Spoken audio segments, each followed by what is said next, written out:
Dayton Volleyball, the focus today as Tim Horsmon, our guest, the head coach for UDVB. An amazing season, a Sweet 16 appearance. Coach, congratulations. Thank you.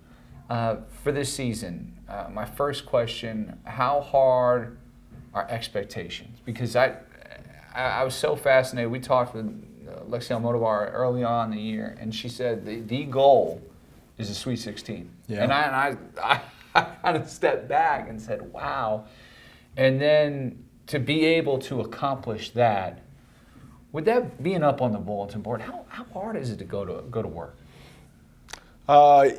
You know, that's an expectation that we've had for so many years, and it's probably almost felt like it's universes away at times. Other times we've been really close. You know, I've probably shared this story so many times, but we've been really close. You know, a few years ago we were the COVID year. We had Washington, and we were in set 5, and I think 10-10, 11-11 in that set to, you know, go to the Sweet 16. The next year, number 8 Purdue, and we were up 2-0 there, and couldn't finish that. So we've been close, but it's, you know, since I've been doing this, it's kind of, you know, that dream of getting to that level and into that weekend. And so it's always on the board, but, you know, I think this year we had a group that we felt like maybe we could do some special things, but you know, so many good things have to happen. You have to play well, you have to be healthy, you have to have the right schedule, you know, you have to win the matches you need to possibly get a seed that allows you to do that. So I think a lot of things fell into place for us to be able to do that. You finally break through Waco, Texas. Such an exciting match against Baylor. When you look at that round of 32, the joy from your group after match point. What were your feelings like? You know, I probably I don't know that I could put that into words at that point. Again, it's you know, I've been doing this a long time, and I think relief maybe at first. Again, that we've been there so many times, and you know, that carrot was so close and we just couldn't finish it. You know, absolute joy for our team that's worked so hard. You know, to see their faces and the emotion that they had in that situation was really cool. Our coaches that have worked really hard. You know, Timmy Belize probably being the one that's been here the longest to, you know, to see all those different opportunities and how close we've been. So my family who, you know, helps, my wife who helps and does this, the sacrifices that they make, to the families outside of that. I mean, just so many people. We talk a lot about legacy and how many of those teams wanted to get to that point, and really playing for them in the program as well. So to see how they reacted in that and playing for them as well. Just so many different pieces to put together later, and still really kind of processing that even today. You know, we get back right away, and you got to get back into the portal and other things. So, you know, as soon as we get back that next week, it's visits and probably not having enough time to really sit down and really look at that and say, wow, that was a really cool year for us. But in moments, you get to look back and see how special that was.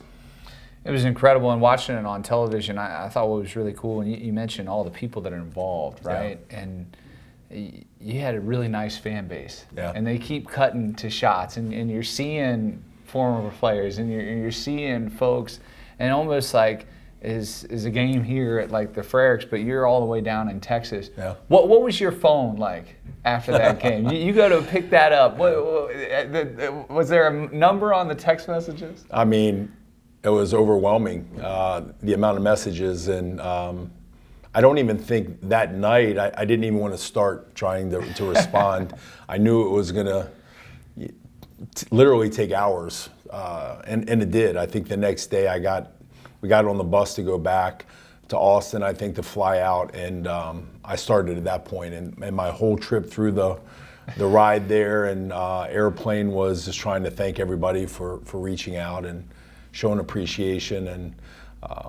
And you're right, we had so many great parents there. We had 3 alumni that made that trip, and Jill Loers and Lauren Bruns and Bridget Doherty, and again, they were part of that, even the earlier groups when we got back to the later years, and to see their faces and their reactions, to be able to have them back in our locker room, just so many different levels of that and so many years of that, really cool. I think it's neat. We also were able to sit down and talk with Liana Sarkisian, and you mentioned like the success, but she answers it in sort of that question of Amelia Moore, Lindsay Winter, and what that sort of means. And I'm sure it means something to you, in that you have folks and like it's like a baton, and you're just kind of passing it. Sure. And is it fair to say that even for the players that weren't on this team, that they still feel that and breaking through to that third round? I think that's what they shared with us, and that was so many of the alumni that I was able to hear from, and just that moment for them and what that meant, and just their 4 or 5 years of helping to build this. I think it's a process. It's building from each year, getting closer, and more of who we are, what we're doing, what we're implementing, the character that it takes. But we just had to continue to build, and so many of those players helped build to that kind of crescendo, and we were able to finish it this year. But they were all a part of that process. In the process, especially with this team, we've seen it in years past, where we're getting to conference play and this team just really is rolling. And you had a setback, and Loyola Chicago in that championship game. Was that big in sort of hitting the reset button? I know you never want to lose, but I mean, looking at what happened after that, was that a really significant moment in the season? At that point, it was devastating. I think to be able to host is a really cool opportunity. To be able to host here with the fans that we had there, we had a lot of people that attend a lot of matches. We had people that, didn't attend a lot of matches and knew that this was a big event for us, and maybe to draw them in. And we didn't play well. I think in a lot of different facets, we were outcoached, we were outplayed. I'm sure for me, probably not a great trait. I'm probably very selfish, but embarrassing in a lot of ways, I think, for all of us to have that many people there, and the season that we were having, and not to fulfill those expectations at the end. So it was tough, and Loyola played great volleyball, and they outcompeted it and wanted that more than we did. And we had to make a decision. I think that Sunday for me of kind of going through all that and all the different emotions of what are we going to do with this. We thought at that point we still had a pretty good shot to get in the NCAA tournament. So we knew our season wasn't over, so that we still had something to move on to. But we had to make a decision that week of how we were going to play and what that was going to do for us. And, I think right away for our team, and give a lot of credit to them, we walked into the gym and made a decision that we had to grow from that. So looking back, Alex, really easily looking back at that and saying maybe one of the best things that happened for us. That reset button absolutely had to be pushed. I think we had to define again who we wanted to be that week of practice, and that next weekend how we wanted to play, the emotion that we wanted to play with, the execution, the preparedness of all those things. All of those things had to come together in that week. And I think our coaches and our players got really sharp that week, and we played great volleyball the next weekend. Had to have been a proud moment in sort of the response and what happened after that, and winning first round, second round, and then making your way to Nebraska. Lexie Almodovar, she is an amazing story, an incredible talent. Yeah. And just, from your advantage point on the sideline, and you've been able to sort of witness it all. Talk about what she was able to do, and then I guess on top of it, how nice it is that she's in that light on the big stage in Nebraska, and what was sort of a really awesome story. Sure. Amongst a player that's not the tallest. Sure. And as an outside hitter, just killing it. Yeah. Again, she's a pretty special person and player for me. The relationship that we had, she walked into the gym and she was just fun to be around. She lit up the gym. And this year was a special year. I think last year kind of got her to this point, and I thought she was special last year as well. But she was somebody for us that we could really rely on. There was a lot of trust that she was going to come out and do her job and do it at a really high level. And she just did great things in the biggest moments for us. And, I can't tell you how many people, Alex, that contacted me and said it was so unbelievable to see her, play against Nebraska. And they should have spent more time talking about her story. There were a lot of storylines during that match, but that story could have been, easily one of the biggest of, a 5'8" kid that really we recruited as a libero and ended up being one of the best outside hitters in the country and one of the best outside hitters and players that's ever played at Dayton. And the work that she put in and what kind of player she became, and what a great story for so many maybe undersized volleyball players that have now become so big and so athletic, 6'3", 6'4" kids that are touching close to 11 feet, and you have this little 5'8" kid that's just killing it, which is really cool to watch. So really cool story. She worked her rear end off to get to that point, and couldn't be any more proud of her. Another really neat moment for us is we sat down with Alyssa Miller, yeah. And I thought it was amazing in the story that she shared of how hard it was of trying to get out there and contribute. And we talked last year about the big jump in your group, and it sort of came with her. You're in Nebraska, she goes down. Yeah. But like the fight. Yeah. From a coaching standpoint, I mean, start to finish, just what she's meant, yeah. And like being that setter in the offense that you've been able to create. Absolutely. Two things. I think, just mentioning what you just talked about, we were 5th in the country in defensive efficiency with opponents' hitting percentage. We were 6th in the country in attack percentage, and there were a lot of really great pieces as a part of that, but your setter's your quarterback. And Alyssa Miller coming in, and we knew she was a great athlete, and she played at a really, really good club and was doing some really good things, but she really struggled her first, couple of years here. So she came in early, and, I think just fitting in here and then figuring out what to do. We struggled technically with some things, and so that road was pretty arduous for her. And I think her junior year, she started to get some her footing to this whole thing and figuring out what she needed to do, and then you could see her confidence build. And then this year, I think she just, she catapulted through the rest of that. So she was really, again, the centerpiece of what we were trying to do offensively and how she distributed the ball, who she was. She got better at so many different facets of her game. So, without her having a really special year, I don't think we're the team that we were.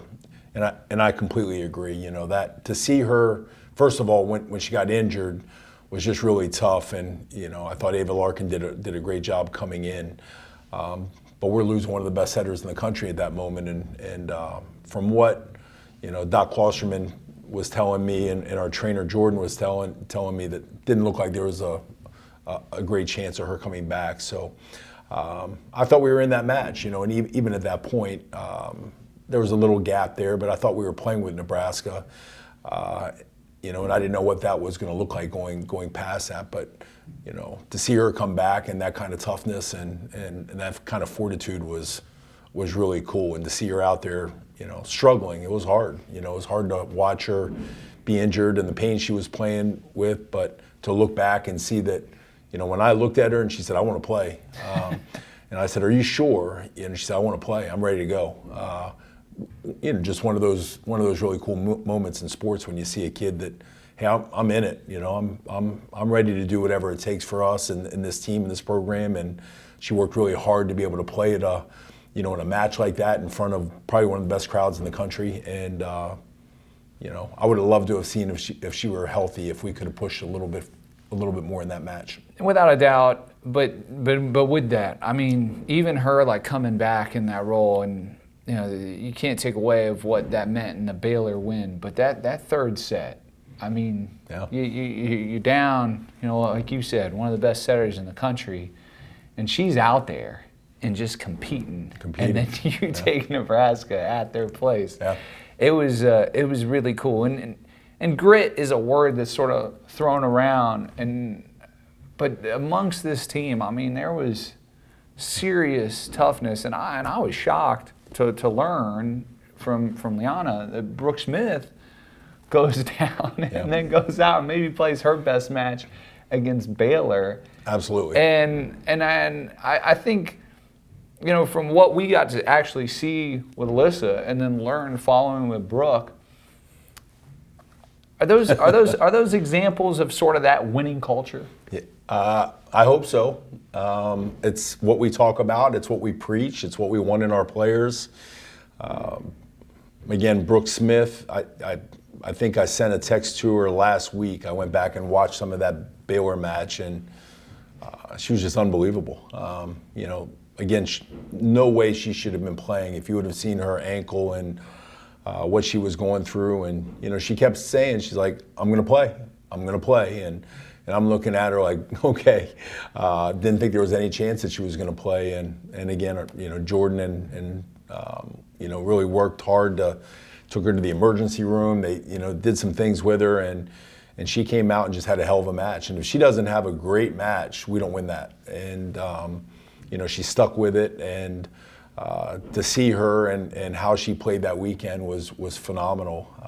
Another kid that probably didn't hit on all cylinders until this year, and went through some adversity, and went to Louisville and didn't get some of the time that she was hoping for, and came here and it didn't happen right away. And she came back for her 5th year, and there were no promises, there was no commitment to that, and just wanted to be here, and loves this program and this school, and she was unbelievable all year. I think absolutely one of our best players, and should have been a first-team all-conference player for sure. We've definitely talked about the toughness, but I do want to focus on the fun, because I was chatting with Liana Sarkisian about this, and just sort of the smile that she plays with, and you see it too with like Lainey Yates and winning, sort of that togetherness. Sure. How big of a piece is it amongst the players just going out there and enjoying it? I say this, and